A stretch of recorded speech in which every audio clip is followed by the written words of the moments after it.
Bonsoir, mesdames et messieurs. Bienvenue à cette séance régulière du Conseil de la MRC de Montréal-Chapdelaine du 13 décembre 2016, la dernière séance publique avant les fêtes. Vous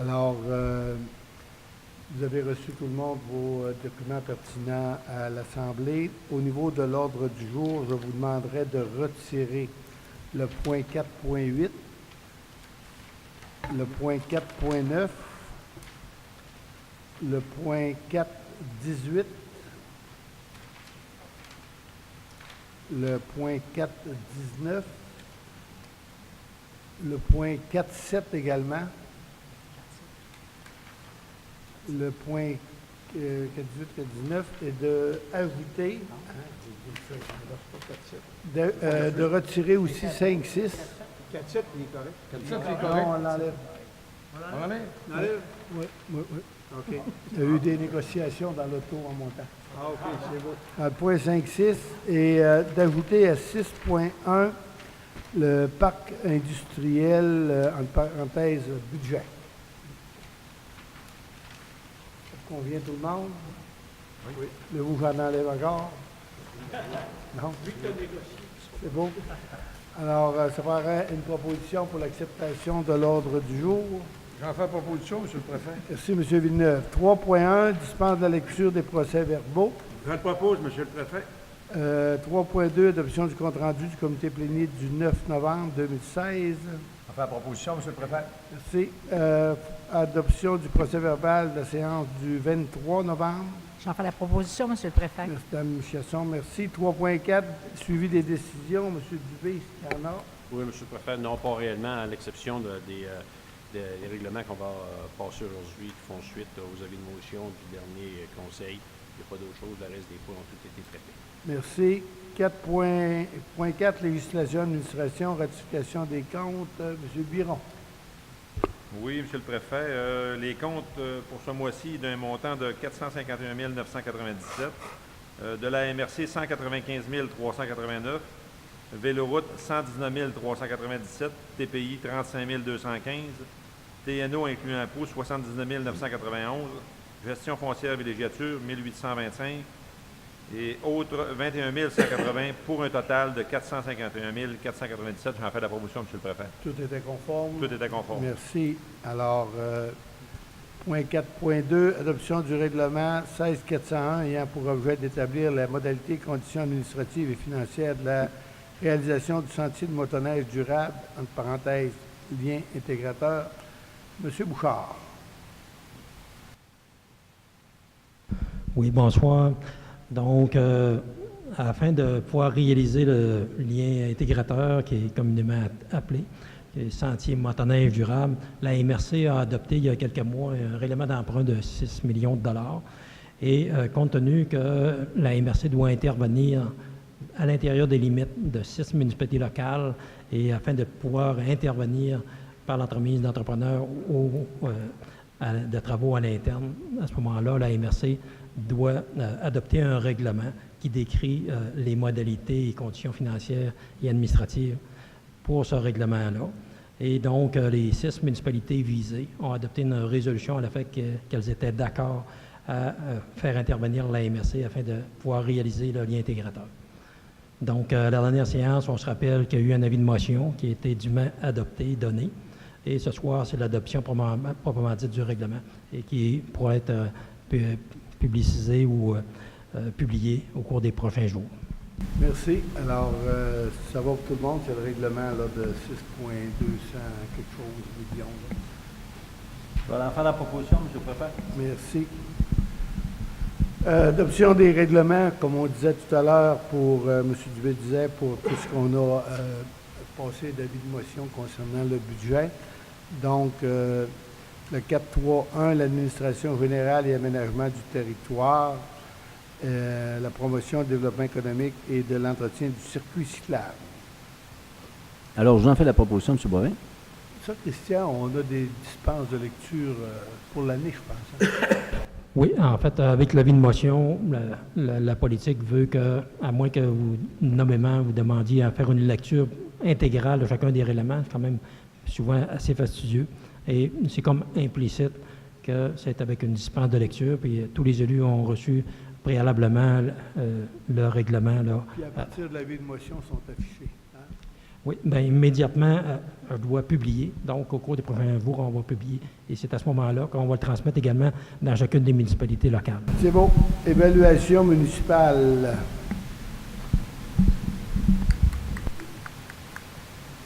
Oui, il n'y a pas d'explication. OK, j'en fais la proposition, M. le préfet. Merci. Question des matières résiduelles. J'en fais la proposition, M. le préfet. Et finalement, fixer les taux de taxes pour les TNO et de la collectivité de Sainte-Élisabeth-de-Prou. J'en fais la proposition, M. le préfet. Merci. 4.4, adoption du règlement 16-406 modifiant le règlement de contrôle intérimaire mettant en œuvre la décision de la CPTAQ concernant 5 îlots déstructurés. Monsieur Potvin. Oui, en fait, là, c'est pour le point des 5 kilos, puis pour le prochain en même temps. C'est que vous vous rappelez que lors des négociations avec la CPTAQ et par la suite avec le ministère des Affaires municipales, nous avons adopté une première phase pour 100 îlots dans lesquels on pouvait permettre la construction. Ce soir, on vous en présente là, 6 autres en 2 règlements. Pourquoi 2 règlements? C'est que l'ensemble des ministères sont d'accord pour les 5 premiers îlots, ce qui est l'objet du point 4.4. Et pour le point 4.5, le secteur Saint-Augustin, il y a le MAPAC qui a élevé certaines objections. Maintenant, le ministère des Affaires municipales doit procéder à l'analyse des règlements pour éviter qu'on bloque, si jamais le dossier Saint-Augustin est refusé, les autres îlots. On vous recommande ce soir d'adopter 2 règlements. Un règlement pour 5 premiers îlots, Saint-Thomas, Albanel, du côté de Saint-Eugène, Notre-Dame-de-Lorette. Il m'en manque un, Saint-Thomas, Notre-Dame de Lorette. Ah non, c'est ça. Saint-Stanislas. Et finalement, un autre là, pour le secteur Saint-Augustin. Bon.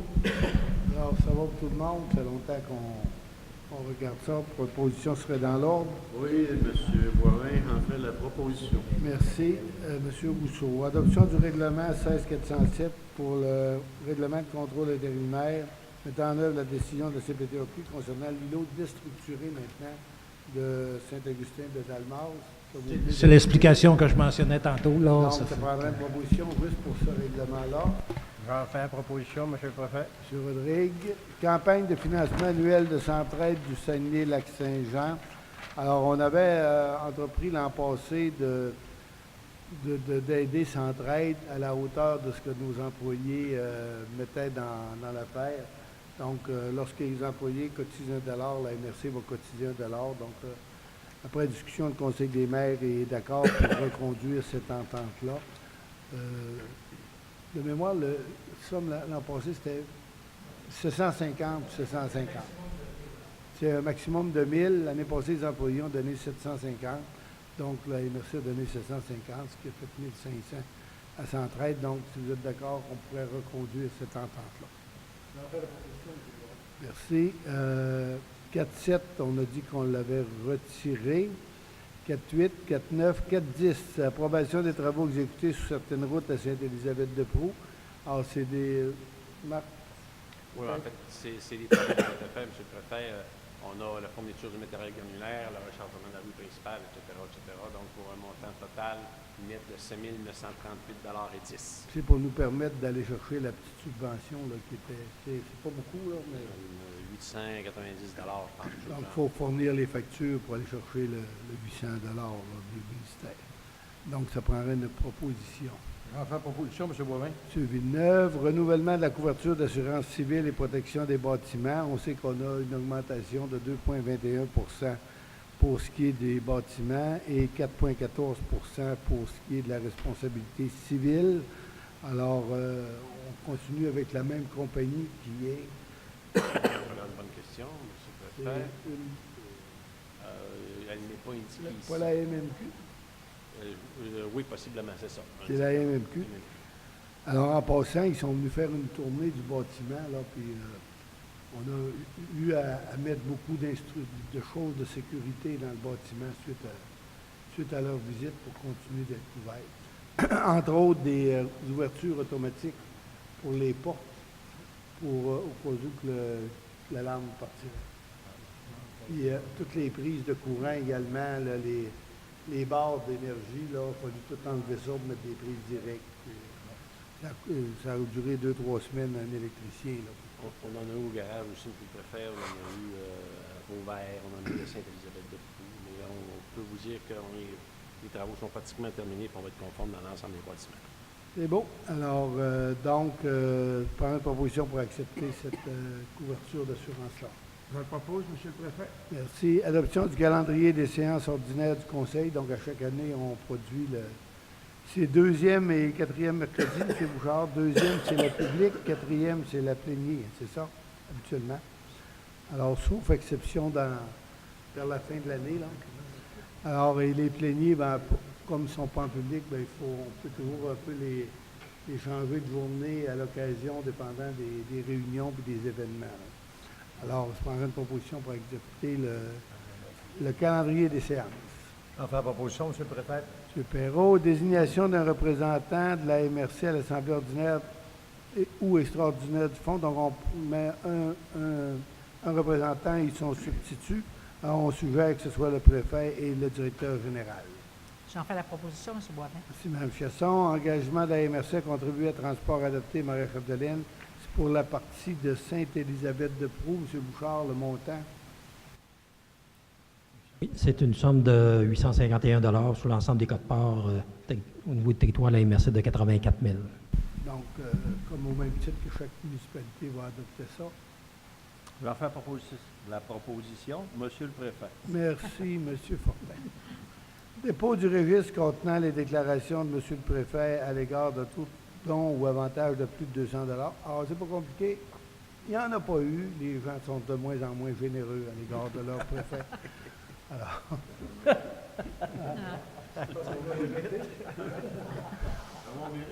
À mon mérite, on n'a rien eu. Alors, on n'a même pas gagné rien au golf non plus.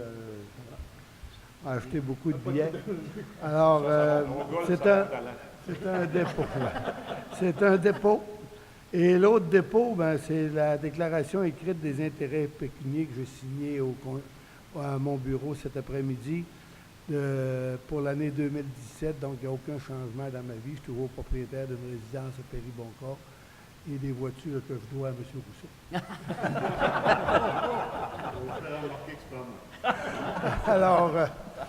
Alors, il n'y a rien de spécial. Je ne fais pas partie de grandes compagnies ni actionnaire là, de grandes compagnies, alors, ni de conseil d'administration. Donc, c'est quelque chose de très ordinaire. Alors, c'est un dépôt également. Approbation du budget supplémentaire de la RMR. Vous savez que la dernière fois, on a parlé qu'on construirait avec la ville de Dolbeau-Mistassini. La RMR et la MRC, on a aidé la ville de Dolbeau-Mistassini pour le détournement de la route là, pour se rendre à la deuxième avenue pour le site de matériaux secs et de la RMR sur la deuxième avenue. Alors, ça fait il y a ça, et il y a surtout que la ville de Dolbeau-Mistassini a décidé d'embarquer avec nous autres pour le site le DAB, des bouts de faux septiques qui est dans le secteur de Mistassini. Donc, avant, la ville recueillait les bouts elle-même. Maintenant, ça va être la Régie des matières résiduelles. Donc, ça fait une différence d'argent. Donc, par rapport au budget qu'on avait déposé, alors il faut accepter cette modification budgétaire-là, qui est de, il me semble, une quarantaine de milliers de dollars, environ pour les...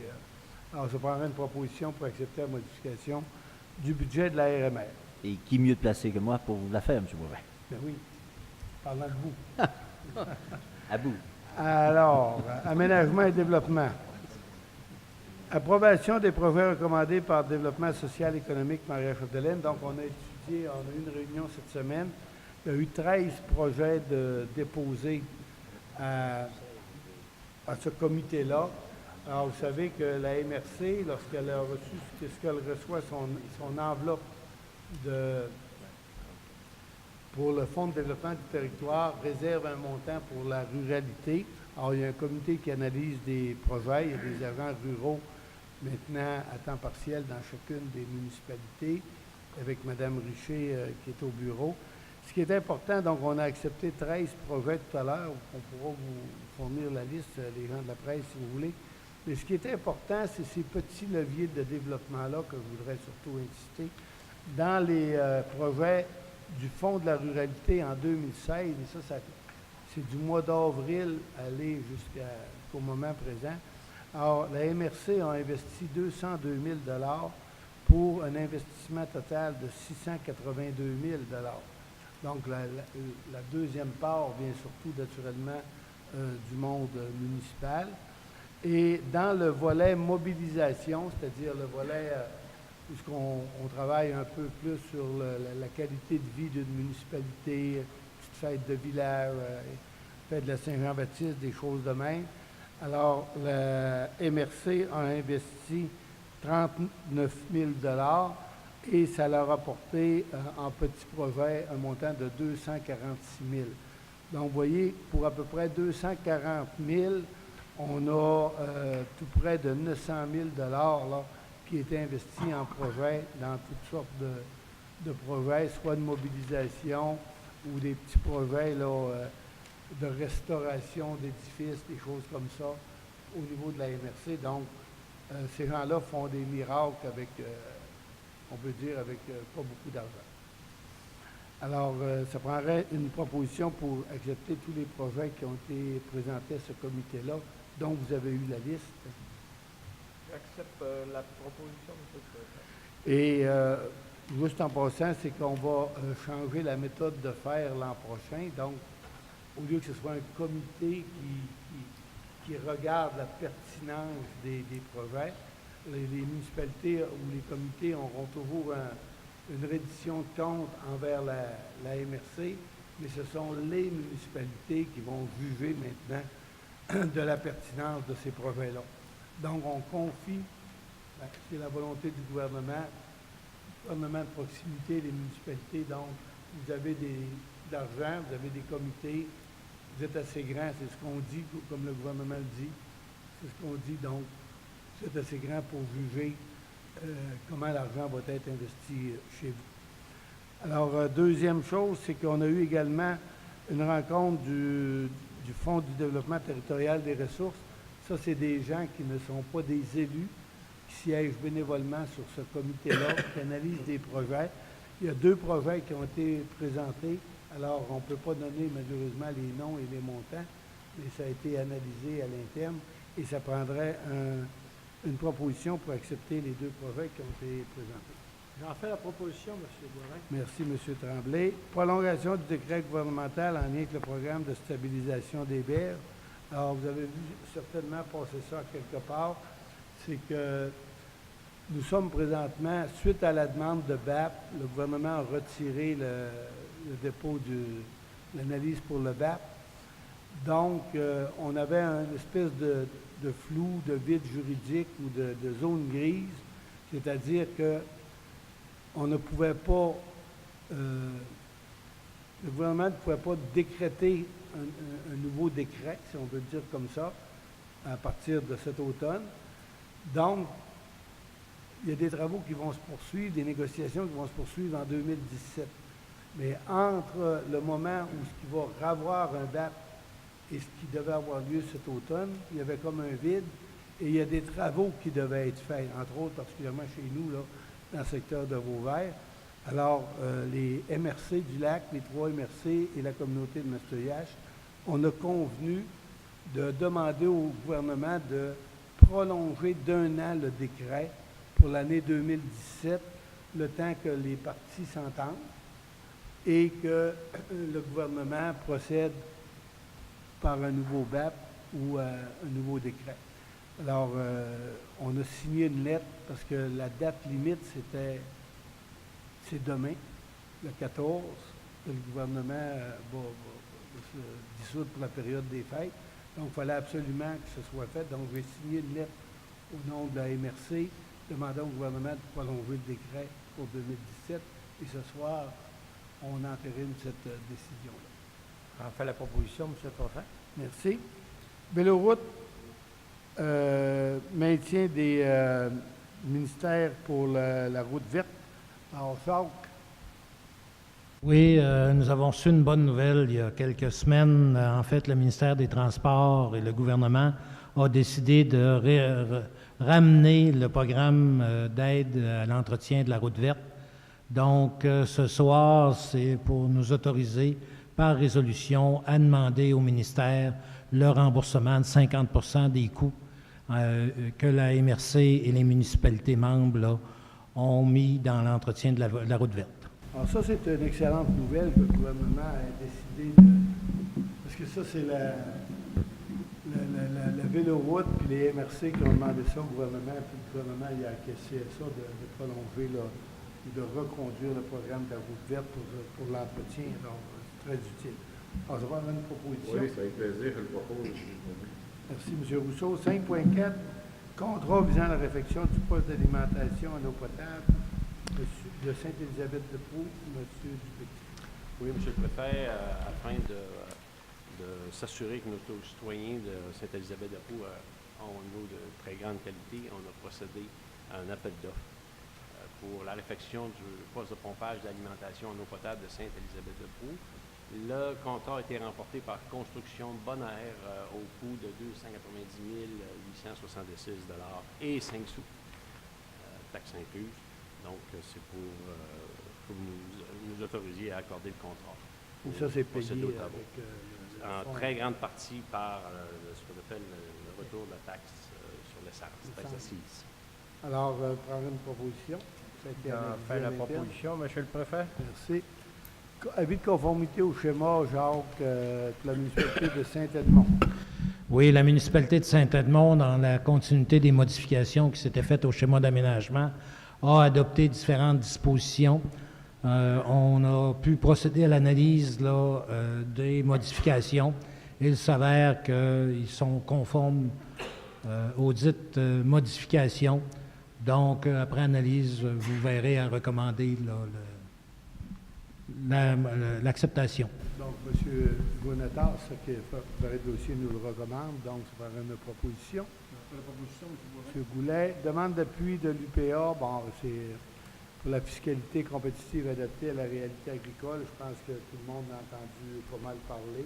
Encore aujourd'hui, dans les différents médias, on a une mise en demeure qui est adressée au ministre Paradis. Il y a beaucoup de grogne face à ça. Les gens de l'UPA sont venus me rencontrer avec M. Dubé, président régional et président de l'unité locale. Ils ont expliqué la situation et ils souhaiteraient que la MRC les appuie dans leur démarche de demande d'un moratoire sur sur ce changement-là de la loi qui ferait qu'il y a des agriculteurs qui paieraient beaucoup plus de taxes sur leur évaluation foncière. Maintenant, il y a des discussions où il y a des demandes de fait envers le gouvernement de prouver, entre autres, ce que le ministre Paradis avance, à l'effet qu'il n'y aura pas beaucoup d'impact. L'UPA dit qu'il va y avoir quand même beaucoup d'impact, sauf que dans notre secteur, vous comprendrez que les terres agricoles sont un petit peu moins élevées au niveau de l'évaluation qu'en Montérégie. Donc, dépendant du secteur où vous vous trouvez dans la province de Québec, la hausse ne sera pas pareille dépendant de l'évaluation foncière que vous avez et de la valeur des terres. Mais nous, on est d'accord pour appuyer l'UPA dans sa revendication de demander ce moratoire-là. Alors, il y a toute une liste de considérants qui peut mettre en danger certaines fermes, puis aussi la capacité de payer, la capacité de faire des relèves agricoles. Donc, tout est un peu remis en question dans la... Et comme nous, on a beaucoup de ces fermes-là, soit dans le secteur Péribonca, Saint-Augustin, tout le secteur de la Grande Plaine de Normandin, Albanel, alors je pense que ça va de soi qu'on appuie le syndicat dans cette demande-là. Alors, ça prendra une proposition pour l'appuyer. J'en fais la proposition, M. le Préfet. Merci, M. Biron. Autre sujet, le 6.2, le parc industriel budget. Alors, c'est qu'on a l'intention en 2017, on a commencé à regarder au niveau du parc industriel qu'on a fait déjà peut-être 2-3 ans qu'on en parle plus précisément. Le parc industriel qui va accueillir soit dans le secteur de Normandin quelque chose d'agricole, soit dans le secteur de Dolbeau-Mistassini quelque chose de plus lourd comme industrie ou de minier. Alors, on veut commencer les travaux, on veut faire des recherches. Or, on avait un budget en 2016 de 50 000 $. On en a utilisé 22 300. Maintenant, cette année, à partir de notre fonds de développement des ressources, OK, on avait mis un budget de 100 000 $ pour 2016. Pour 2017, c'est un budget de 250 000 $ qui va être affecté au secteur de Normandin et des études de 50 000 $ là, et différents contrats qu'on peut accorder. Donc, c'est un budget de 400 000 $ pour le parc industriel de la MRC à partir de nos fonds que l'on a déjà, soit la portion non utilisée de l'année passée et ce qu'on va rajouter cette année. Donc, le Normandin, on devrait, d'ici l'été prochain, Mario, tu peux donner des... Bien, selon l'échéancier, au mois de juin, on devrait être en mesure de faire les travaux d'infrastructure là, pour finaliser le pour tout. pouvoir accueillir là, des super industries ou des industries en rapport avec l'agriculture. C'est la vocation qu'on lui a donnée. En même temps, Normandin va développer une partie de son parc industriel local. Et dans le secteur de Mistassini, ben, on rappelle qu'on a des visées là, d'abord la voie ferrée, prolonger la voie ferrée avec le pont ferroviaire, c'est encore très d'actualité. On a des gens qui travaillent là-dessus. Et d'établir le parc industriel là, en fonction du plan nord, l'autre côté de la rivière ici à Mistassini. Donc, ça prendrait une proposition pour accepter ce budget supplémentaire-là de 400 000 $ dédié au parc. J'en fais proposition, M. le Préfet. M. Villeneuve, merci beaucoup. Est-ce qu'il y a des questions à ma droite? Ça va tout le monde à ma gauche? Monsieur de la presse?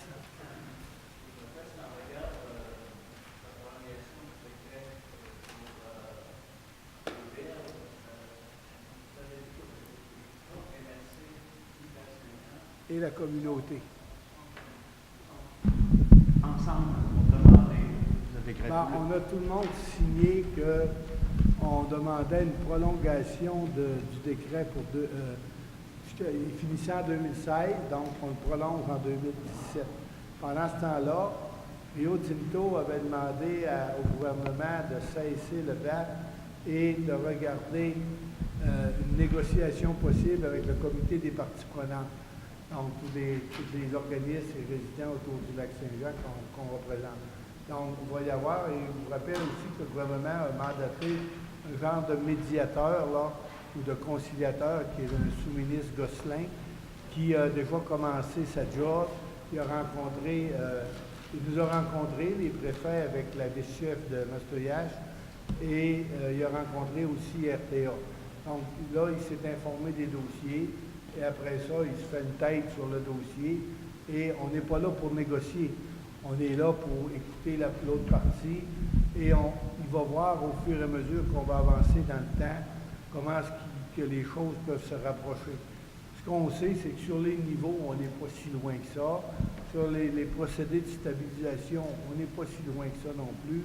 Donc, nos demandes sont très raisonnables. Rio Tinto a sa façon de faire. Nous, ce qu'on veut, c'est d'être dans le processus soit de la stabilisation ou de la gestion du niveau de l'eau. Donc, c'est sûr qu'il y a des ajustements. C'est une compagnie qui a toujours fait ça tout seul. Donc là, on lui dit, non, regarde, c'est une ressource collective et tu devrais nous impliquer dans les négociations, dans les consultations pour pouvoir satisfaire la majorité des gens, autres que les alumineries qui utilisent le lac Saint-Jean. Donc, on comprend que le processus qui est quand même assez long, il a été commencé cet automne, il va se poursuivre en 2017. Mais là, on avait comme un vide est-ce que Alcan continue à faire ses travaux? C'est pour ça qu'on a signé cette note-là. On a dit oui, Alcan doit continuer à faire ses travaux, puis il n'y avait pas de problème. Est-ce que vous avez des indications à l'effet que le gouvernement va accepter cette prolongation-là? Ah oui, c'est presque juste une formalité, là, parce que ça fait 10 ans qu'on est sous ce décret-là. On va tout simplement le prolonger d'un an de plus, puis c'est tout. Là. Mais ça permet de poursuivre les discussions avec RTA, puis d'essayer d'en arriver à une entente pour que si le gouvernement redécrète un BAP, ou fait le décret, qu'on ne soit pas trop loin l'un de l'autre, et idéalement, qu'on arrive à une table ensemble. D'abord, alors, permettez-moi de souhaiter aux gens un joyeux temps des fêtes, de bonnes réceptions, de bon voisinage également pendant cette période-là, et qu'on se revoit en 2017. Merci beaucoup. Bonne fin d'année. Je prendrai une fin d'année.